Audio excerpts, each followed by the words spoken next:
Assalamualaikum warahmatullahi wabarakatuh. Waalaikumsalam warahmatullahi wabarakatuh. Halo sobat semua, selamat datang di podcast kami, yaitu podcast yang seru yang bakalan kita akan jalan-jalan ke dunia pembelajaran.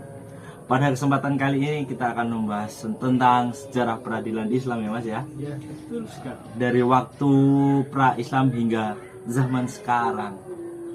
Oke, yang mana peradilan-peradilan dulu masa yang seperti apa Mas?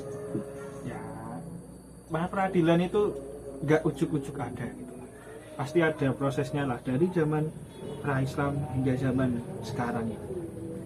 Nah, mungkin Seperti itu teman-teman. apabila kalian penasaran, bisa disimak pembahasan kami dari Nah.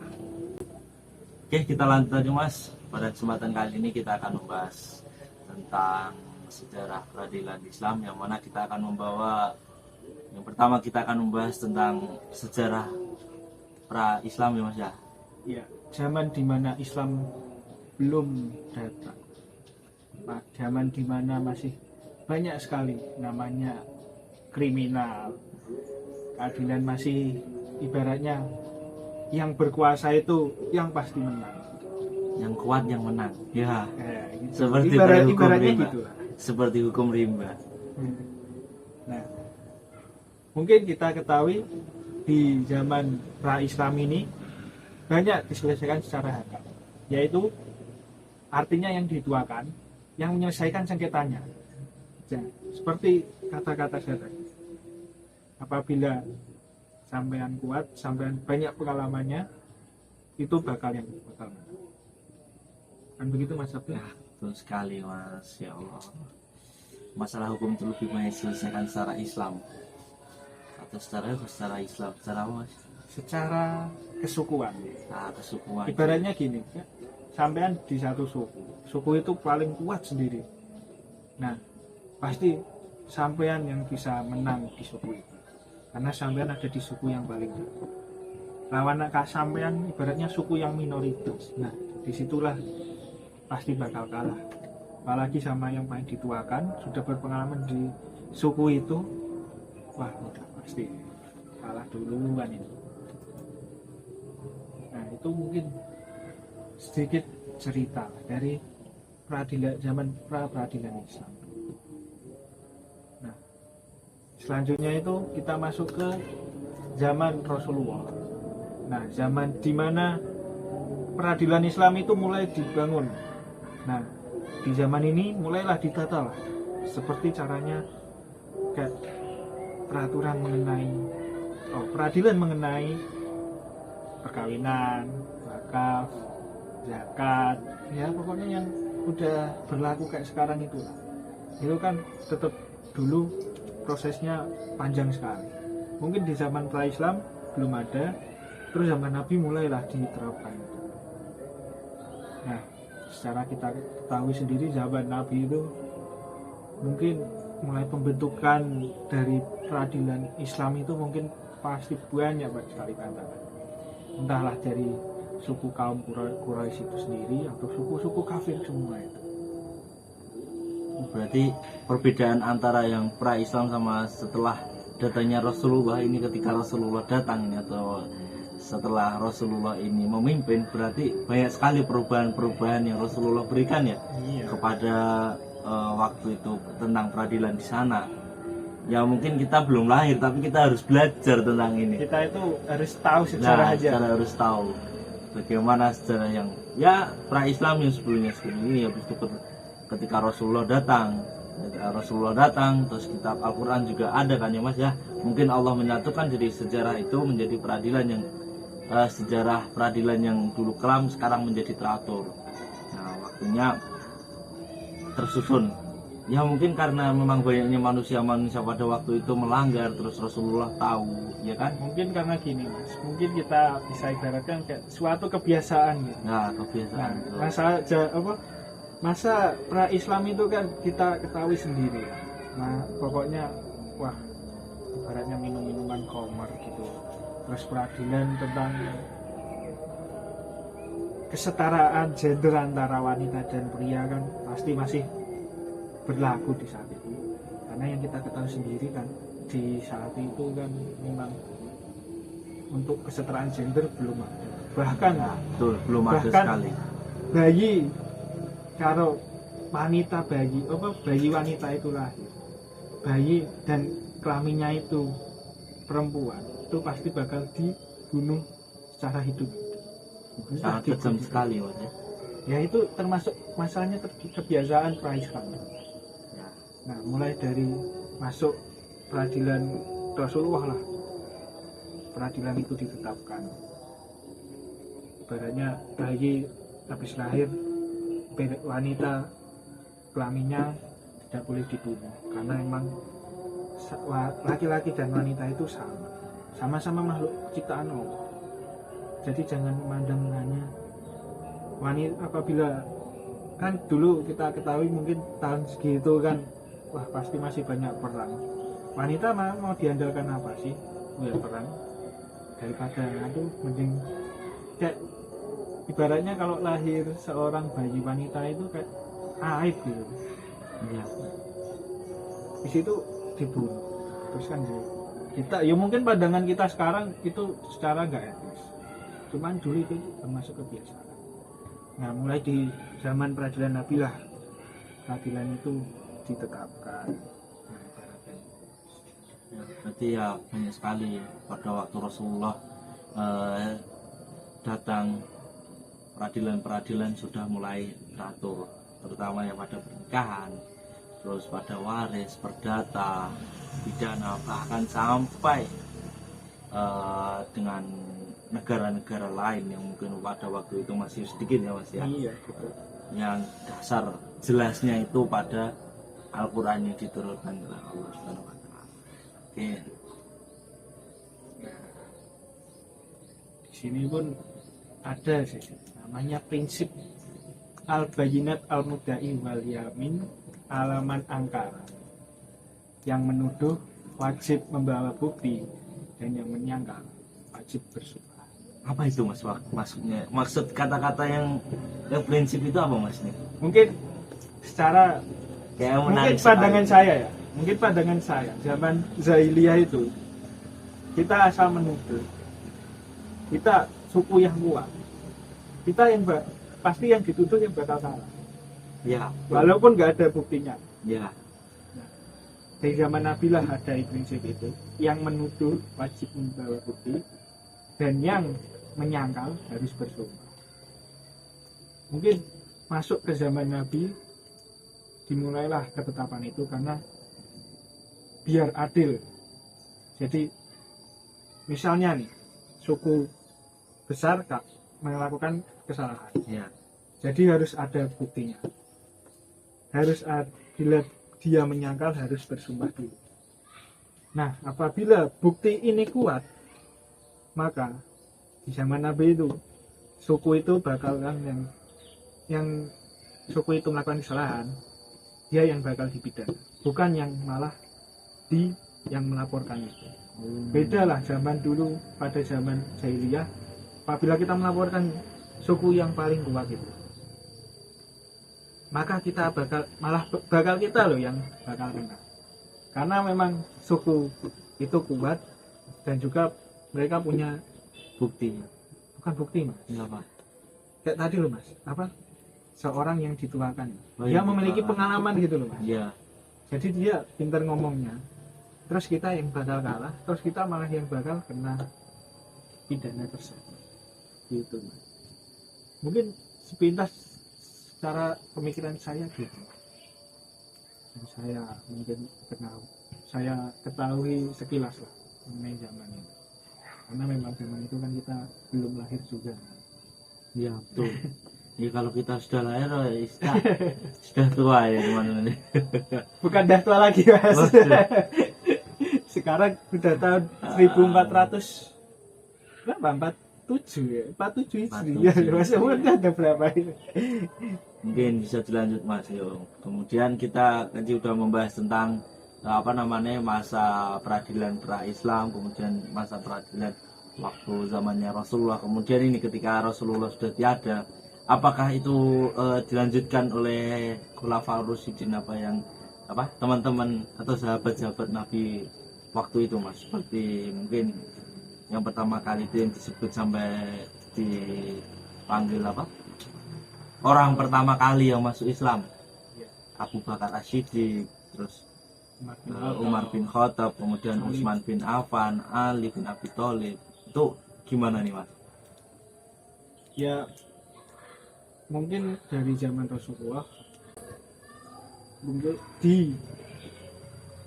di zaman Rasulullah itu ya mungkin bagi mereka yang masyarakat ibaratnya di bawah gitulah, masyarakat yang cara kasarannya dulu itu suku paling bawah, mungkin bisa jadi tameng.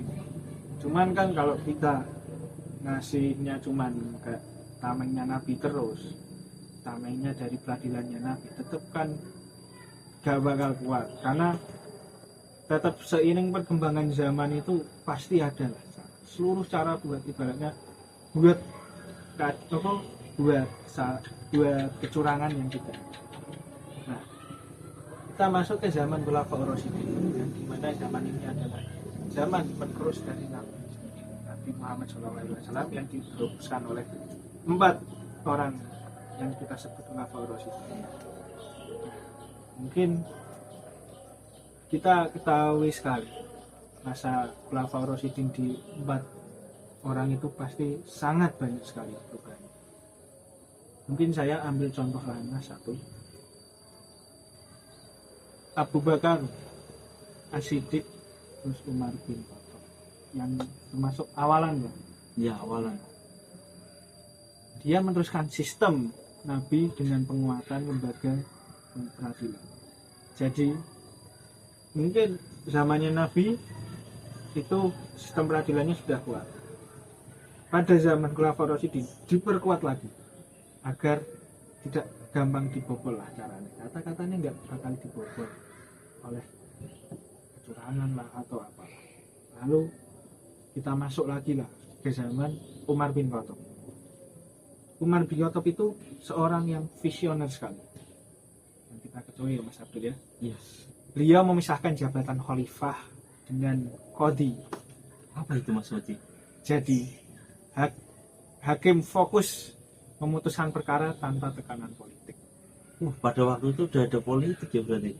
Sebenarnya ngomong politik sudah ada Mas, sejak zaman Nabi tetap sudah ada. Oh, berarti kita partai politik sini sudah mulai dari zaman Nabi kayak. Karena emang kita kan kayak cerminan, bukan cerminan, kayak menurunnya kan Ya, juga turun ke kita. temurun ya berarti. Ya. Udah Turunnya itu temurun. kan ke kita semua Ya, gitu. betul. Nah, mungkin gitu. Jadi kayak kadang kan namanya hakim gitu kan. Di zaman dulu mungkin ya, karena tekanan politik dia asal memutuskan tanpa adanya cara biasanya peninjauan kembali. Nah, di zaman Khulafaur Rasyidin Umar bin Khattab itu langsung pokoknya dipisah lah. Hakim memutuskan peradilan harus nggak ada politik, harus sesuai apa yang memang terjadi. Ibaratnya Berarti sesuai, kalau sekarang itu sesuai undang-undang. nah kalau sekarang ibaratnya sesuai undang-undang Harus Ibarat- jujur. karena memang kalau jujur emang harus Mas, karena emang hakim itu kan Iya, disumpah kan harus dia. disumpah, harus jujur. Jadi hakim itu kan disumpah, hakim itu harus jujur. Karena mungkin zaman dulu ya Mas, mungkin masih di zamannya Nabi itu, apabila ada yang berbuat salah hakim itu mungkin ya masih dalam tekanan politik, harus ibaratnya harus menyalahkan satu pihak yang pelapor gitu. Ya, Terus hakimnya mengiyakan. Nah itu kan ibaratnya kayak nggak adil gitu. Sedangkan mungkin secara barang bukti sudah ada, dan secara penyangkalan dia sudah bersumpah kalau dia tidak melakukan itu. Cuman ternyata malah dia yang tetap ikutan kena salah lagi. Ya mungkin gitu lah.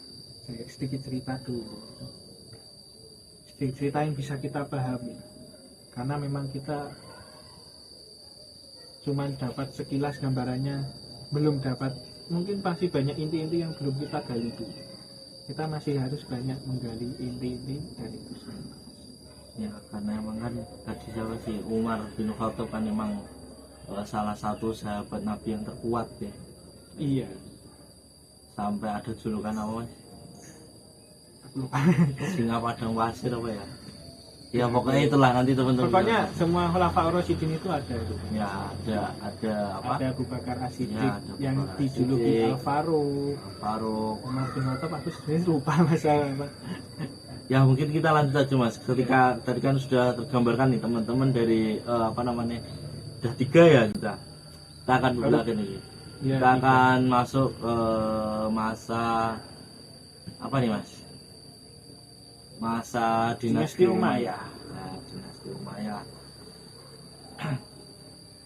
Dinasti Umayyah ini mungkin perambatan peradilan Islam mulai ke beberapa titik, bukan hanya di mungkin tanah Arab ataupun mana apa di sekitar tanah Arab ya, mungkin sudah mulai menjalar ke Eropa.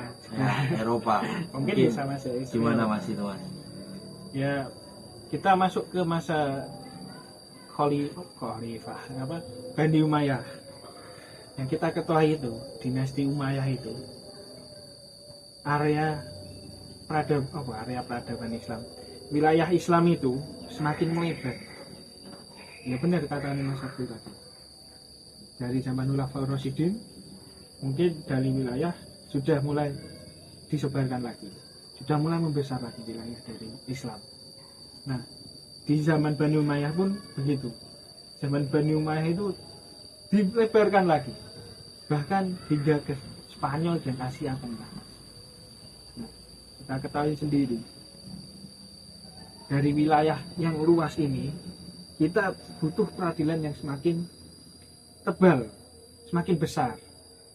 Nah, maka di Bani Umayyah ini lahirlah Qadhi Al-Qudot. Apa itu Mas? Semacam ketua Mahkamah Agung untuk memastikan keseragaman hukum. Nah, mungkin di zaman Khulafaur Rasyidin masih berdasarkan hakim. Di Bani Umayyah sudah beranjak lagi. Ada namanya sebuah semacam ketua Mahkamah Agung gitu. Tapi zaman dulu istilahnya itu Qadhi Al-Qudot. Qadhi Al-Qudot apa Qadhi Al-Qudot aku lupa. Nah, gitu.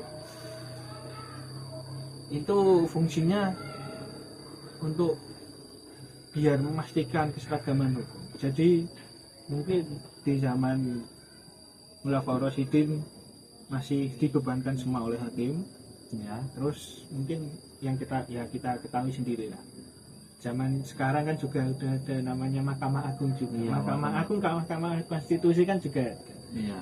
Nah, Mahkamah Agung juga kita ketahui kan memang kayak ibaratnya mereka itu yang memastikan keseragaman hukum di Indonesia ini. Nah, kalau kita ngomong kayak sekarang, zaman sekarang gitu, mereka yang memastikan. Bahkan dulu kan pas PPL juga kita sedikit mengetahui apa sih Mahkamah Agung. Kita kan berkunjung ke Mahkamah Agung juga, kan, yang ternyata banyak sih hukum-hukumnya. Ibaratnya kayak hukum militer, hukum apa gitu kan banyak. Mungkin itu sih Mas dari Bani Umayyah yang saya sedikit tangkap pada materi kuliah ini. Berarti banyak sekali perbedaan ya, mungkin karena perkembangan zaman ya teman-teman ya. Dari zaman Khulafaur Rasyidin itu melahirkan semacam apa namanya hakim yang mana berani memutuskan tanpa harus didasari politik belakang ya. Ya harus di latar belakang. Nah, latar politik belakang itu. Mungkin dari kemudian seiring berkembangnya zaman, masalah peradilan mungkin juga harus berkembang, bukan stagnan di situ aja. Ya, contohnya pada waktu dinasti Umayyah ini dari apa namanya sebuah hakim peradilan ya menjadi kemudian dispesifikan lagi, dipilih salah satu untuk menjadi ketua atau ketua sebagai mungkin untuk cepat ya Mas ya, jalan cepatnya menyelesaikan peradilan pada waktu itu. Karena emang mungkin kalau nggak gitu ibaratnya pusat hukumnya itu di Timur Tengah, Mas. Ya. Sedangkan Masalahnya itu wilayahnya Islam itu sudah meluas mulai ke sampai Eropa, Eropa. Spanyol Ya. itu, terus ke Asia Tengah juga. Kalau dipusatkan di itu pasti ya mungkin ya mungkin waktunya kita butuh lama juga untuk selesai Nah. gitu kan. dan juga kita belum tahu apakah orang Eropa itu bisa beradaptasi dengan hukum kita yang di Timur Tengah juga. Terus juga orang Asia Tengah apakah memang bisa dia juga menerima kayak apa ya, hukum-hukum yang ditetapkan di Timur Tengah itu. Oke. Nah, mungkin di Bani Umayyah ini ada sedikit tambahan yang kita ketahui kan sekarang banyak mazhab-mazhab kayak mazhab Syafi'i, Hambali, Hanafi, apa namanya Mas? Hanafi, terus Ya, mungkin itulah. mazhab itu saya Berarti rada-rada lupa. pada waktu Bani Umayyah itu terlahir madhab-madhab yang mungkin sampai sebelum- sekarang kita pakai ya Mas ya? itu Dari ulama-ulama besar. nah itu mulai muncul Ya, mulai pada muncul. zaman itu mulai muncul. Ya walaupun yang kita ketahui pada zaman itu banyak sekali kritik bahwa kekuasaan Umayyah itu cenderung politis. Tapi yang tidak bisa dipungkiri itu memang Bani Umayyah itu struktur keadilannya itu bukannya, ya kita ketahui lah, kadang kan namanya sebuah ketetapan, sebuah aturan Iya. yang ditetapkan pasti ada yang namanya kritikan dari orang yang mungkin kurang bisa menerima, kurang bisa menangkap. Nah, di Bani Umayyah ini juga gitu Mas. Di Bani Umayyah ini itu dari ketetapan keadilannya itu dia memiliki banyak sekali kritik. Cuman ya itu keadilan peradilannya itu semakin kokoh lah untuk bisa menjadi pondasi keadilan di pada saat masa Bani Umayyah itu. Berarti pada waktu Umayyah ini dinasti Umayyah saat ini sudah berkembang lagi teman-teman. Mungkin kita lanjut lagi ya. Kita juga wawasannya kita banyak Mas ya. Mungkin dari dinasti tadi Umayyah sekarang ada dinasti Abbasiyah yang mana masa keemasan ilmu dan peradilan yang mana kita mungkin kalau kita sudah masa keemasan berarti kita berpikir bahwasanya pada masa ini masa kejayaannya peradilan ini. Boleh diceritakan dikit Mas, coba. Mungkin di masa Abbasiyah ya kita ketahui sendiri dari transisinya dari Umayyah ke Abbasiyah itu sangat besar sekali lah. Iya, Efeknya. Perkembangan ilmu itu sangat luar biasa sekali. Di zaman itu juga sudah mulai diterapkan Baitul Hikmah juga. Apa itu Mas Baitul Hikmah? Coba disearch Mas. Oh ya, nanti kita tulis aja di bawah ya Mas. Iya. Kalau enggak di atas ini.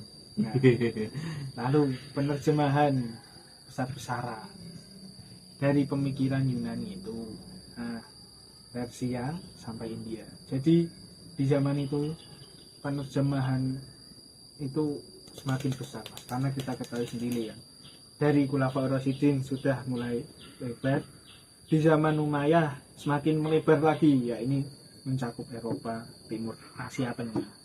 Nah, di zaman Abbasiyah ini semakin lebar lagi Mas. Bahkan sampai ke Yunani, Persia, dan India sampai situ. Sudah luas ternyata. Ya, pokoknya kita ketahui lah di masa Abbasiyah itu kayak masa keemasannya gitu. Masa keemasan, sebuah masa keemasan yang dimana peradilan dan itu sudah mulai diterapkan. Nah, mungkin dari masuknya masa kemasan itu kita ketahui sendiri bahwa hasilnya itu sangat mempengaruhi cara berpikir peradilan Islam pada saat itu Mas. Ya. Mazhab fikih lebih matang lagi dan para fuqaha muncul dengan karya-karyanya yang lebih besar-besar lagi. Ya banyak lah, karena memang zaman ini tuh kayak gimana ya, zaman yang mulai, kalau kata-kata kita mungkin zaman modernnya zaman dulu gitu kan. Jadi kayak mulai banyak sekali inovasi-inovasi yang masuk. Ya itu contohnya kayak Baitul Hikmah mulai diteruskannya itu, terus banyaknya penerjemah-penerjemah untuk kawasan daerah Yunani, Persia dan India itu. Jadi sudah mulai luas teman-teman. Peradilan Islam ini sudah mulai menjangkau ke negara-negara yang mungkin belum terjamah dengan peradilan, yang mana sangat dulu tuh negaranya masih dikit ya mas ya, dan kayak dikit sekarang. Mungkin juga dari segi tadi kita bilang keemasan atau kejayaan, berarti itu adalah mempengaruhi juga dengan pola pikir pada untuk orang-orang di sana, bahwasanya peradilan Islam itu sudah mulai berkembang, sudah mulai masa jaya-jayanya. Berarti kritis, yang sebelumnya sudah kritis sekarang malah tambah kritis, juga mencakup dengan negara-negara lain, sudah melebar kemana-mana ya. Iya, mungkin itu untuk yang dinasti Abbasiyah. Ya. Mungkin kita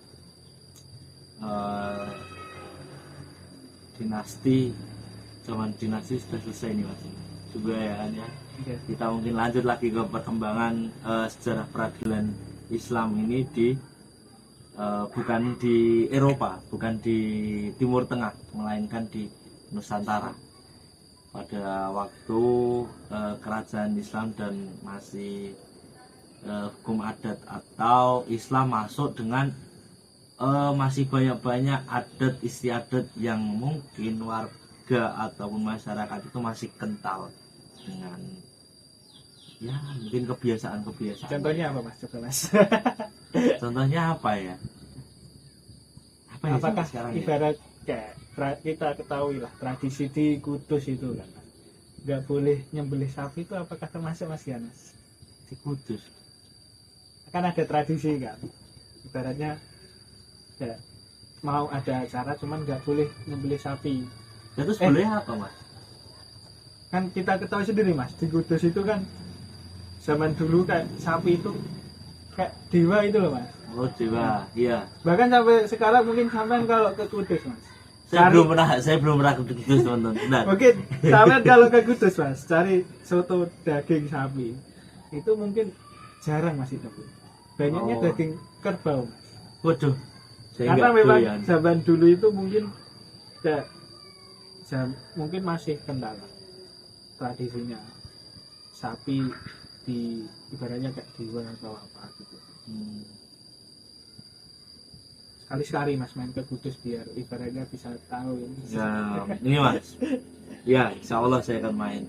Lanjut mas, pertama kali Islam masuk ke dengan membawa sejarah peradaban kan sebelum itu ya mas. Ya. Mungkin Islam masuk itu melalui jalur apa nih mas? Tiba-tiba kok bisa sampai ke Nusantara ini? Masuk pakai pesawat atau pakai layang-layang atau mungkin berenang dari Eropa? Wah ya kayak gitu mas.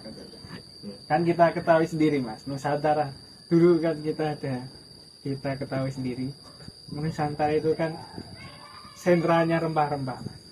Rempah-rempah. Nah, Oh berarti banyak sekali rempah-rempah yang dulu mungkin melipat. menjadi incaran gitu. Nah, banyak kan mas yang banyak kesini. Nah, Indonesia sendiri, Nusantara sendiri itu, Waktu itu belum Indonesia mas. iya masih Nusantara. Nah, ya kita ngomong mungkin Indonesia pas zaman itu. Ya waktu zaman waktu itu Nusantara zaman itu. Peradilan Islam masuk di Nusantara itu lewat jalur perdagangan, lalu disambung dengan jalur dakwah.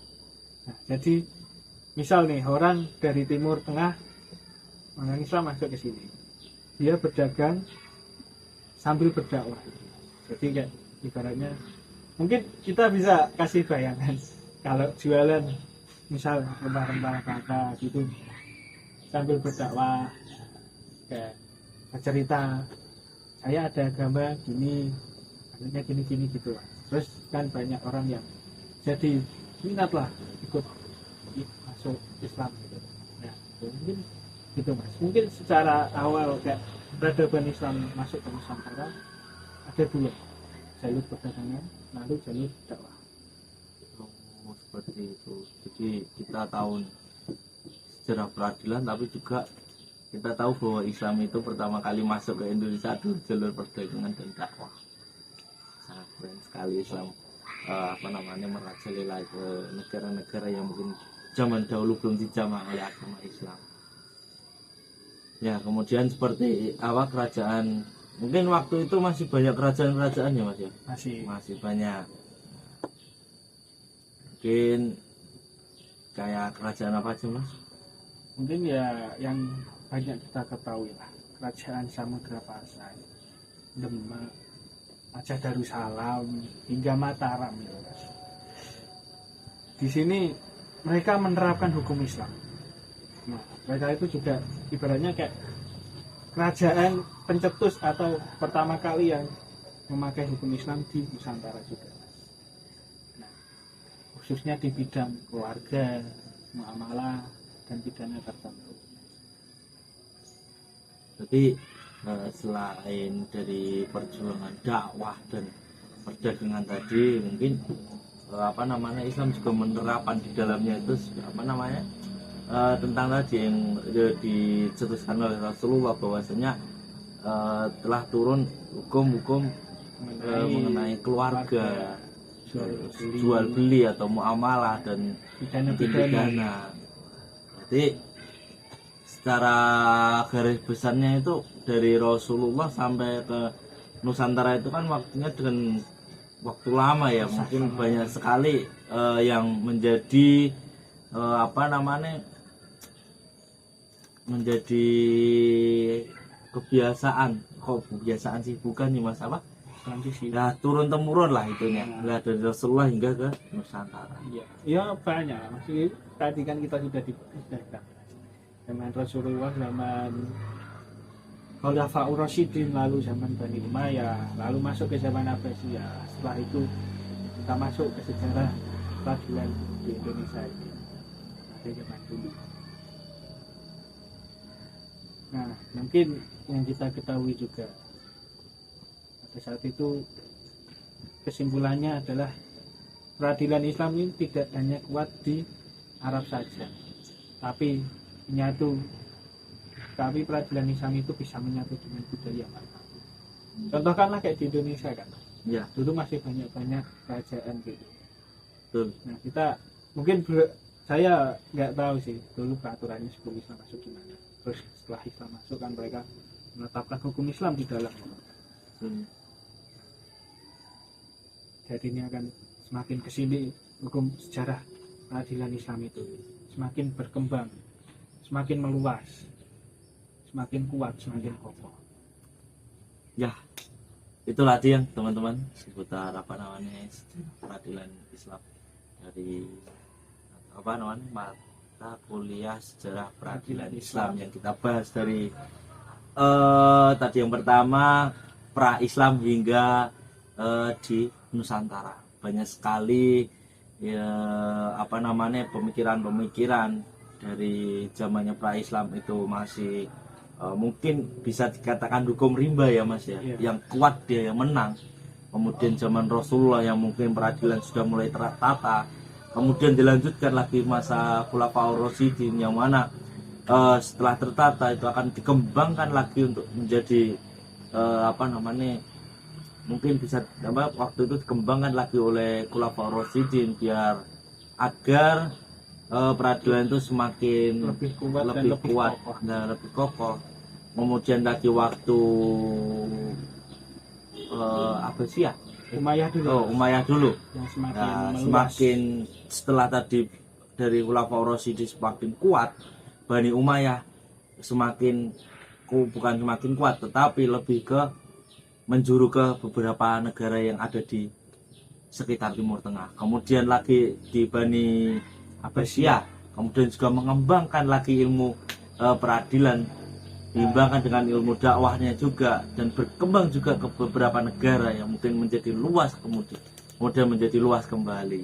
Kemudian sampailah sejarah peradilan sejarah Islam masuk ke negara kita, Nusantara yang kita cintai, negara Indonesia yang kita nanti-nantikan dengan kejayaannya. Hingga saat ini Indonesia masih berkembang menjadi salah satu negara Islam yang Paling mungkin besar. masih besar yang ada di dunia. Mungkin cukup sekian podcast dari kita berdua. Mungkin bisa bisa berjumpa di lain waktu. Mungkin terima kasih Mas. Iya. Terima kasih teman-teman buat yang sudah mau nonton, menyimak. yang sudah meluangkan waktu untuk mendengarkan sedikit ocehan kami. Semoga bermanfaat untuk kalian. Jangan lupa di like dan di subscribe. Jangan lupa di share ke teman-teman kalian. Semoga bermanfaat. See you. Assalamualaikum warahmatullahi wabarakatuh. Waalaikumsalam.